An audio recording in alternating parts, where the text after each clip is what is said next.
This is Daybreak Interactive, the interactive session of the program where you, our viewers, get to call into the program to comment, ask questions, and of course share concerns on different issues and topics, which of course we will be discussing on the program. So, the former special advisor to the president on National Assembly matters, Senator Ita Enang, on Thursday blamed the National Assembly for the failure of the Nigerian economy, the rising debt profile of the country, and the collapse of the national currency, the naira. Senator Enang, who spoke at a public presentation of Oversight magazine dedicated to reporting events in the parliament and published by a former member of the House of Representatives, Aniekan Umar, said the failure of the National Assembly to ask relevant questions was responsible for the problems in the economy. Enang, who served as chairman of both the House and Senate Committee on Rules and Business, said both chambers of the National Assembly have never published any report of their oversight functions as required of them or asked critical questions about the nation's debt. He said even though the lawmakers have often embarked on oversight to see what the ministries, departments and agencies are doing, they have never brought their reports to the floor of the parliament for deliberations as required of them. He said the failure of the executive arm of government, both at the state and national level, to perform optimally is as a result of the failure of the oversight function of the National Assembly as well as state houses of assembly across the country. So the question here is, should the National Assembly members be blamed for Nigeria's economic crunch and debt rise? Well, the phone lines are open, and of course the phone number will be displayed on the screen so you can call in to share your concerns. But quick rules of engagement when calling in: please keep your comments short and precise. Endeavor to stay a few meters away from your television screen, or you can turn down the volume of your TV set so it doesn't interfere with the conversation. We gladly await your calls. Mardia, so this time they are blaming the National Assembly for Nigeria's woes. But would one say we blame the National Assembly alone, or is there more persons or others who share in this blame? Yeah, I think a lot of people are just, seeking for answers. We just need answers to some of the societal ills. Why are things not working? Why do we have representatives summoning people and they're not answering, and we're not seeing a lot of measures being, like a punitive measure being meted on these people? So I think it's basically just seeking answers. Well, yes, basically seeking answers. And of course, Senator Enang made a crucial point, stating that some of these lawmakers who, go out on oversight functions to these ministries, to these departments, to these agencies, to these federal parastatals, go there. Maybe they ask the right questions, maybe they don't. Well, we can never know because they never take, the report, or at least the facts that they found out, to the floor of the parliament to either discuss this or, at least deliberate. Well, so many things to talk about, but then exactly. We have a caller. Good morning, welcome to Daybreak. What's your name and where are you calling from? Hello, good morning. So it seems like we lost that call. Please do call back. We definitely hope. On a second thought, you know more senators than I do. So maybe you should tell us why would you say that I'm more senators than you do? Of course. We're talking about the reason why lawmakers are being blamed. Are senators not lawmakers? All right. Well, so a lot of things happen, actually. Budget being scrutinized, and what has happened in the past weeks. Shouting matches in the House, and the senators, bickering about some sort of budget padding, loans, and also some of the things affecting Nigerians, which allegations, of course, counter-allegations, exactly. So I think we need a lot of answers from the National Assembly. Lawmakers need to speak to us. We don't need to see people coming out and say that they want to take measures, committee being formed, and at the end of the day, it just being swept under the carpet as if nothing happens. So for a fact, I think this fuel scarcity period and what Nigerians have to go through in the days that we have fuel scarcity, look at what has happened. People getting shot because they're bickering about who came to the fuel station first, who is to get fuel first. And then we have this very touching report we just watched about people who were taking or conveying fuel from one place to the other. It's just so much, and nothing is really done about it by the lawmakers. Let's take this call, then we'll talk about it. Hello, good morning, and welcome to Daybreak Interactive. Tell us your name and location, please. Good morning.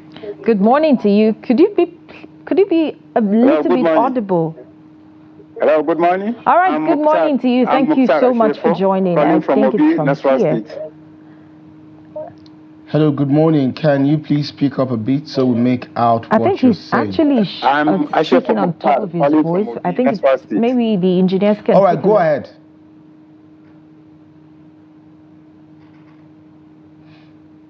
Now, unfortunately, we lost that caller. So, Mardia, I think sometime, was it last year in 2023, when the House of Representatives started an investigative panel on the Federal Character Commission, and during that fact-finding and investigation panel that was set up by the chairman of the panelists at that time, a lot of things came to the fore, talking about the operation of the Federal Character Commission and a lot of other things. But unfortunately, where is the panel today?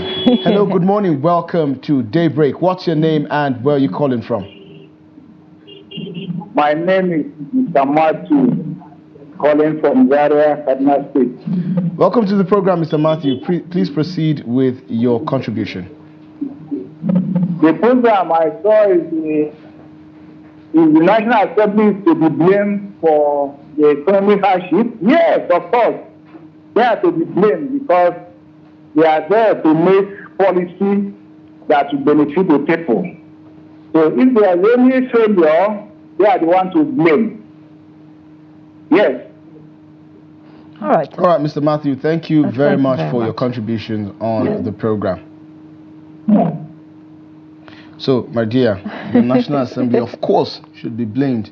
According to Mr. Matthew. He didn't give us elaborate reasons why we should blame the National Assembly. But he did say that they represent the people, so yes, if things are not moving well, they're to be blamed. Hello, good morning. Good morning to you. Welcome to Daybreak Interactive. Please tell us your name and where you're calling us from. I'm Suleiman. I'm calling you from Asian city of Kano State. Oh, interesting. It's good to have you call us from the Asian city of Kano. Go ahead, please. My take on this issue, the total blame should go to National Assemblies, both the upper chamber and the lower chamber. Why? Totally. Why, sir? Total blame. Wow. Yes, because if you look at it, they are the representative of the whole Nigerian. They were selected or elected from the various constituencies across the nation. They are there on our behalf, and they know better than us the heat we are feeling. We expect them to speak on our behalf before we complain, but they don't do that. They just sit under their AC and very beautiful chambers. They discuss issues that did not concern the citizens. I don't even know what these people are there for. If you look at it very well, they call representative of Nigerian in the upper chamber and the lower chamber. And I expect them, that chamber should not, is not supposed to be private at all. It's not a private affair. Whatever is happening there should come to public notice. We, the masses, we should know what is happening. Even their, what are they calling this oversight function? Whatever ministry they went, we should be aware of what is their finding, what they get, what is wrong, what is right. We have the right, constitutional right, to know what is happening in this country. And we can only know this through our representative.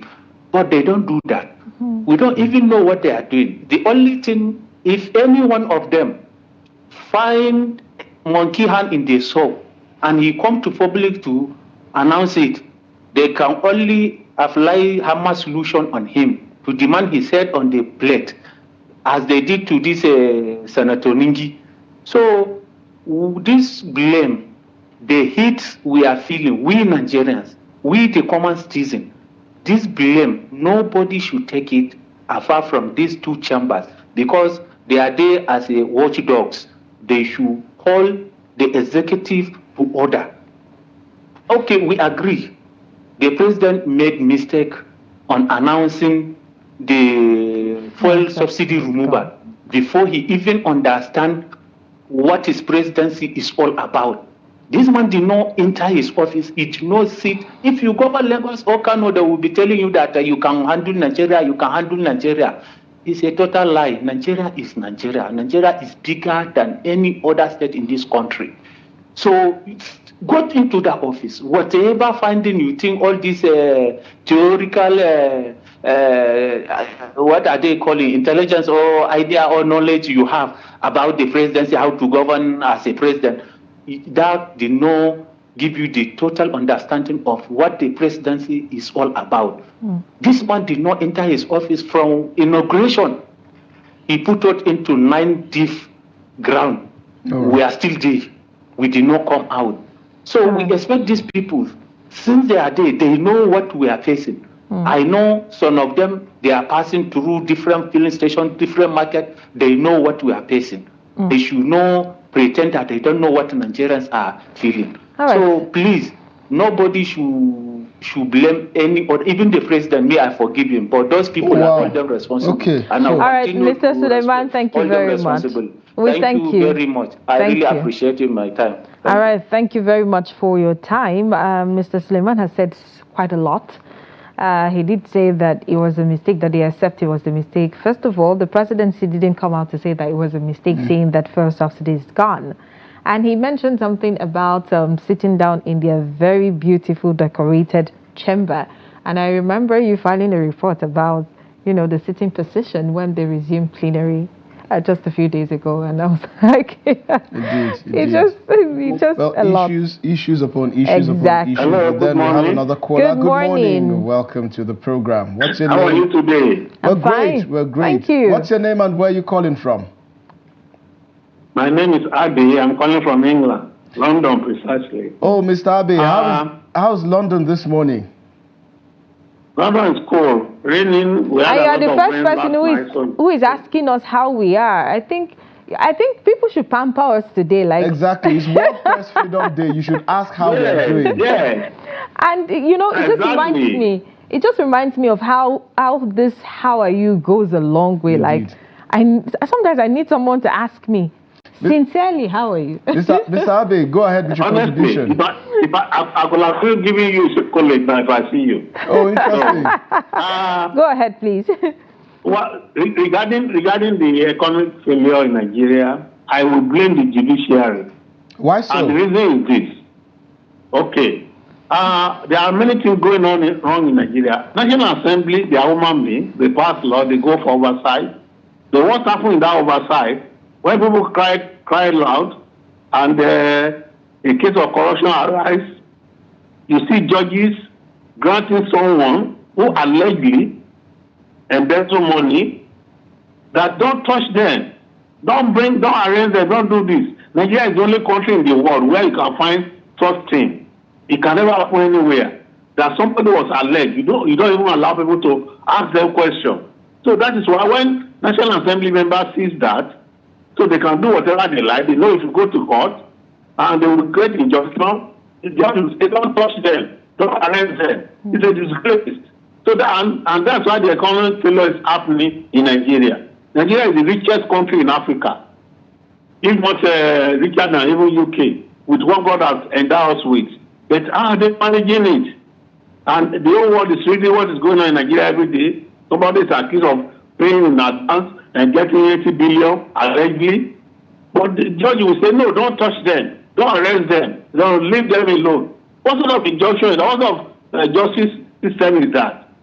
So until we get back to line and do the right thing, because economy will continue to fail like this, which is not good for us in diaspora. I want to come back home and settle down, but with what is going on now, it's not encouraging at all.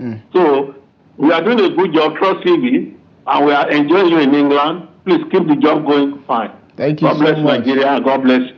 Amen. Thank you very much. Thank you so much, Mr. Abbey, for the call. All the way from London, the United Kingdom, talking about not blaming just the National Assembly alone, but also the judiciary. Mardia, this reminds me, of the concern raised by this anti-corruption cohorts who spoke on the increasing blackmail on anti-corruption agencies in Nigeria. They mentioned particularly judicial compromise, and how some of these government officials who were in office as either governors or occupying any elective positions, loot public funds, and when they do so, they use the apparatus of the state to either delay court proceedings or ensure, that it delays so long that it becomes redundant. So these are exactly what I believe Mr. Abbey was trying to buttress. Of Interestingly, last week we discussed judicial reforms. I think this is the kind of reforms that we should be pushing,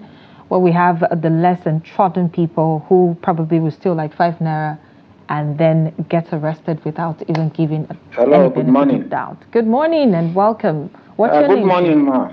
Good morning. I'm sorry, it's Suleiman that called back again, please. I just called to correct my mistake. For not asking how people are doing. Oh my goodness. All right. Thank you so much for calling. The heat I'm feeling is very, very hot. That is why I'm so angry with the situation of Nigeria's economy. Nobody cares about. Don't worry about that. You are very close to the seat of power. Yes. I don't think you are feeling the same heat with us. Well, wow. Being close to yes, we are. We are the fourth stretch of Ibrahim. So yes. At least if AC in the villa throw cool from the villa, I think you people can perceive it. Me, I'm very far away from. Mr. Suleiman, we don't know what you're talking about. We can perceive. I don't you are in Abuja. I think your studio is in Abuja. He's just making an exception. Indeed. So you are close to the seat of power, national seat of power. Of course. So no problem. How are you people doing? Let me ask. Grace, fine. Okay, thank you very much. Thank you so much, TV, you have my. Thank you. So you see why I always emphasize that we are in the Federal Capital Territory, but we don't even get half as much palliative that people in the states get. So you see, when you don't say something, a lot of people make a lot of assumptions. Mardia has always been an advocate for palliatives being shared to FCT residents. Of course, it's important that happens. However, Mardia was trying to make a point about how the House of Representatives in 2023 started an investigative panel about what was going on in the Federal Character Commission, the mismanagement of the independent payroll. Or NDDC. Exactly. But no, not NDDC. No, that's part of all of it. If we start mentioning, there's a whole list. But where are we in terms of investigation and reports? Where's the final report? What's the verdict? Who has been arrested? Who is facing sanction? Who is paying for all of these mismanagements and all of these allegations that were raised? We've not heard anything. It's been almost a year now. I think the panel started in August 2023. But then again, we have another caller. Good morning. Welcome to the program. What's your name and where are you calling from? Good morning. Good morning. Good morning. Good morning. I'm Mr. Yusuf from Lokoja. Mr. Yusuf from Lokoja. Good morning. Good morning. How are you guys? Great. We're fine. Thank you very much. The blame of the failure of Nigerian economy is a collective issue. One, I'll start with the media. Why is it that once the dollar goes up against the naira, the media quickly roars and publicity? But once it comes down, nobody is saying anything. You have to see some media telling us that dollar naira is appreciated. So that is one part of the blame. No, I hope you're not talking about Daily Trust and Trust TV. No. I'm not mentioning any. Okay, I don't mention great. that. So agree to disagree. Yes, exactly. Now you're making it clear. Go ahead, please. Yes. Then secondly, the major blame goes to the National Assembly. Okay. Now, in this case, we as ordinary people in the country, we don't have that the power to set the presidency easily as it is with the National Assembly. If the National Assembly, the presidency come up with anything difficult economy, the first person to rise against it to be the National Assembly, because they are our voice. We have the word, we have the Senate. We are representing different sets of people in this country. Are we there? Yes, we're here. Go ahead, Mr. Yusuf. When the president to come up with a difficult economic issue, the issue of politics now comes in. You now say, this is my party. Even though the policy is bad, but this is my party, I come back now. When we are talking with Nigerians are suffering. Nigerians are suffering. They need to calm down and do their work irrespective of their political party. All right, Mr. Yusuf, then thank you. Another part of the blame is goes to the entire citizen. We just like we like our comfort zone. Nobody wants to take action. Nobody wants to take action. People go to advanced country. People are willing to come out and raise out their voice. But like in my side now, they say, hey, let's speak against politics. I need to go die first. Nobody is willing to come out. So because Nigerian economy, it was elected blame. The presidency, the National Assembly, the media, then the people. But the major party is going to the National Assembly. Thank you very much. Thank you so much, Mr. Yusuf, calling all the way from Lokoja to awaken consciousness of Nigerians that, well, the problem is not just our leaders. It could also be the reflection of that person standing in front of the mirror. So this is the reason why we have to look inwards and ask ourselves the questions. When will it stop, this issue of nepotism becoming connection, when it is us who are directly involved in the situation? I bet this is the particular point that Mr. Yusuf was trying to raise. So until we look inwardly more than outwardly, about these issues regarding corruption, corrupt practices, shunting those queues at the banks, at the filling station. Unfortunately, somebody has lost his life now because the law enforcement officer was not patient enough to join the queue. He wanted to buy petrol before everyone else who were there before him, and now, unfortunately, somebody has lost his life. So do we just blame the Senate or the House of Representatives or the state houses of assembly for all of the woes that we're facing currently? Yes, I know they are our representatives. We sent them there to represent us, but how has our own activities aided or abetted the situation? I guess that should also be part of what we should consider when trying to answer this question, isn't it? Exactly. When you factor all of that into your answers, give us a call on the numbers on your screen and let's have your say. We have a call. Good morning. Good morning. Good morning. Okay, maybe network acting up, but you can call us again or send us a WhatsApp message on any of these numbers. Hello? Hello, good morning. Can you please speak up? We can barely make out what you're saying. No, good morning. My name is Yakubu Al-Hassan from Kwara. Okay, Yakubu Al-Hassan from Kwara. All right. Please proceed with your contributions. Yeah. I want to comment on the topic there because people, they are blaming the National Assembly.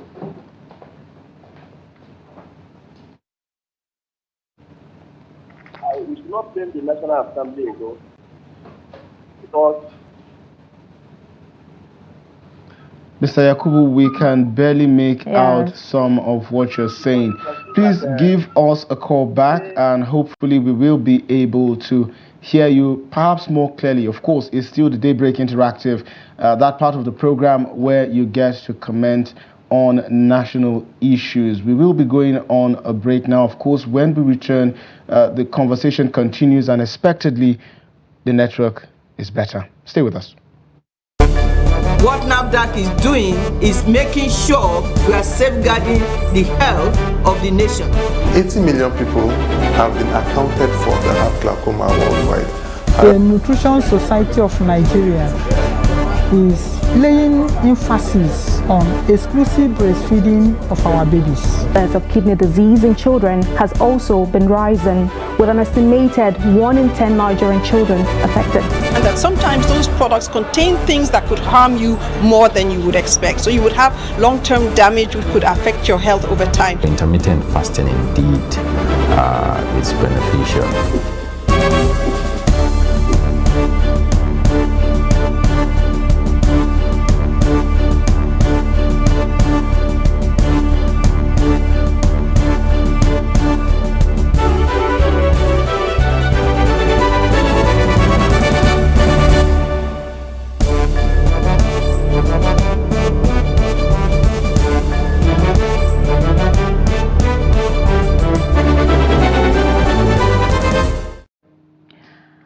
Welcome back. It's still, of course, Daybreak on Trust TV. Mardia was about to speak first before, I did, but then again, we have another caller. Good morning. Welcome to the program. What's your name and where you calling from? Good morning. Good morning. How are you? I am Adams calling from Nasarawa. Thank you very much. Fine. Great. Thank you for calling. What's your contribution? Yeah. Well, the topic says NASS should not be blamed for economic failure, Nigeria economic failure. Yes. Why? Essentially, they were elected to take care of, to enact laws that for the benefit of the country. Unfortunately, while they are doing that, they are also promoting economic failure. Imagine the senators who were governors earning pension as well as the current salary in their present position.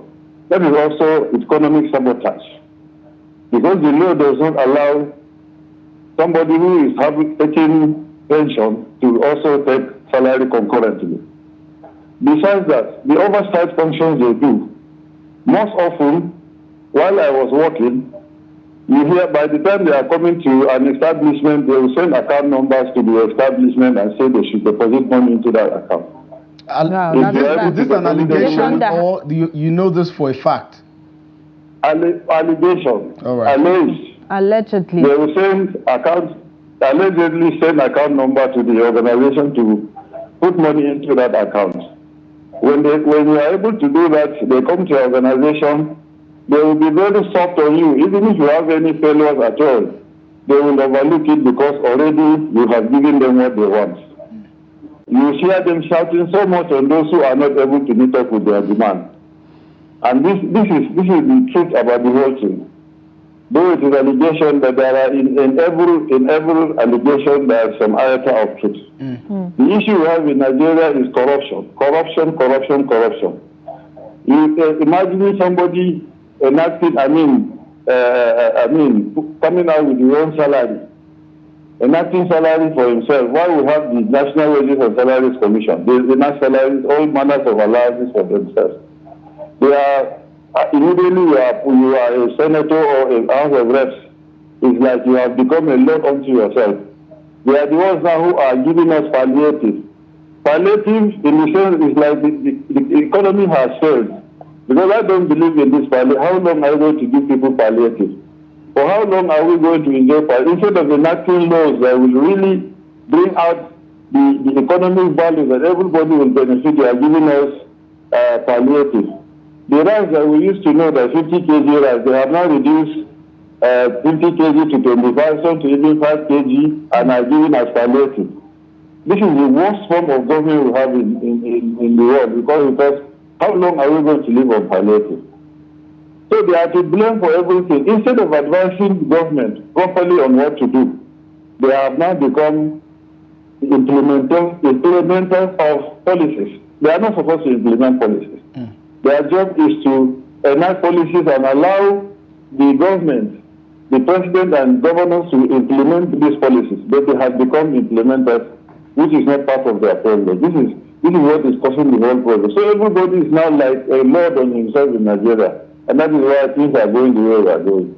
I have never felt so hopeless in my life until this recently. Because everything is like we are When people are calling Banana Republic, it is now we know that we are in a Banana Republic. Because things are really, really on a standstill. You wake up in the morning, you don't know what will happen before night. That is how Nigeria has become. And it is the fault of the National Assembly because they are not doing their oversight function as well as making sure that things go well for this country. So they have to stand up. For me, I think their responsibility should even be cancelled. Let there be no National Assembly. Let there be nothing. Let the executive just function like we used to have during the military regime. Let them do their work. Because this multiplicity of jobs we are doing in Nigeria is causing more harm than good. A lot of money is going to them, but they are not doing enough. Thank you very much. Thank you so much for Thank that you. very passionate contribution on the program, talking about the different reasons why you should blame the National Assembly for all of the situations that the country, is going through. Mardia, what do you think? It's a lot. Listening to everybody speaking passionately about the activities of our lawmakers, it just sends a strong message that a lot needs to be done. Indeed. And of course, there are a lot of activities, a lot of committees that have been set up to make sure that everything goes smoothly, especially for the loans. The IMF, the World Bank has warned against borrowing and all of that. But, it keeps accumulating and then we keep borrowing. And at the end of the day, we keep giving money out and giving palliatives. And then the implementation, of course, giving implementation of some of these, policies to people who necessarily do not need to partake in the implementation process. But it seems that, everybody doesn't really care about what they're supposed to do or what they're designated to do as lawmakers precisely. So let's see how this goes. He also spoke about something that I think we were discussing, behind the scenes, and that's about pensions for some of these public office holders. Of course, it's a sad situation, it's a sorry situation to see some of them, despite the condition that most Nigerians are facing. It's a difficult situation out there where most Nigerians find it difficult to, have 3 square meals. Of course, I'll get to that conversation later as soon as we take this call. Good morning, welcome to the program. What's your name and where are you calling from? I'm Ben calling from Nasarawa. Good morning, That's Mr. good. Ben. Welcome. Thank you very much for joining. Yeah, I would like to make my contribution to the program. Go ahead, Please proceed. Mr. Ben, please proceed with your contributions. Okay, thank you so much.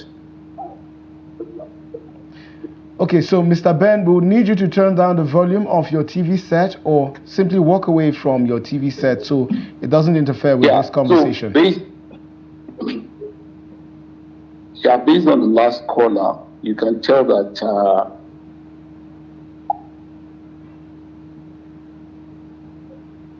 Are you still there, Mr. Ben? Yes, I'm there. Okay, Can you hear me? Okay, go ahead with your contribution. Please move away from your TV set, okay? Yeah, I'm very far away from the TV set. All right, go ahead. We can hear you. Go ahead. Okay, based on the last caller, you can tell that, yes, we should blame our lawmakers for what's going on in the country.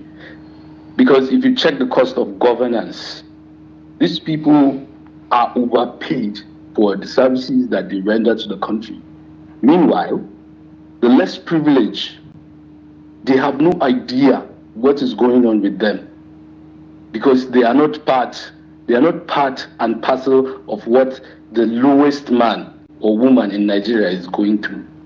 So if they can cut on the cost of governance, at least they will experience what the common man is going through and they will understand what it means to go there and make laws that affect everyone in the country. All right. Thank you very much. Thank you. We appreciate your contribution. Have a wonderful day, okay?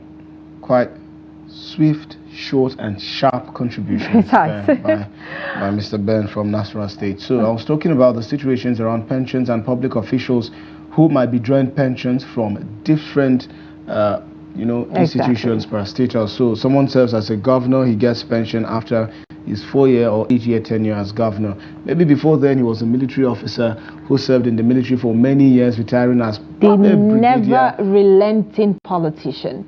They're everywhere.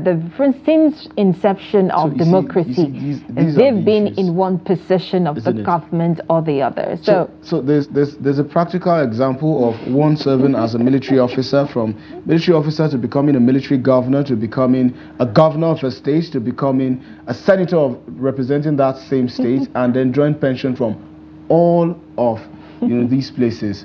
So it's quite sad. It's a worrying situation, seeing that most Nigerians are out there grappling with the situation as it is. There's fuel scarcity, there's economic crunch, there's barely anything out there that's not way above the purchasing power of Nigerians. There is insecurity, and then it's really sad to see that not so much is being done to alleviate a lot of these problems that average everyday Nigerians face. But then again, that's the much we can take on Daybreak Interactive this morning. It's been a really enlightening conversation, hearing from you, our viewers, and of course your concerns about the situation, especially as it regards the National Assembly, our rising debt profile, and who to blame for the deteriorating situation. We'll go on a break now, and when we return, we'll be serving you more on the discussion segment of Daybreak. Join us again.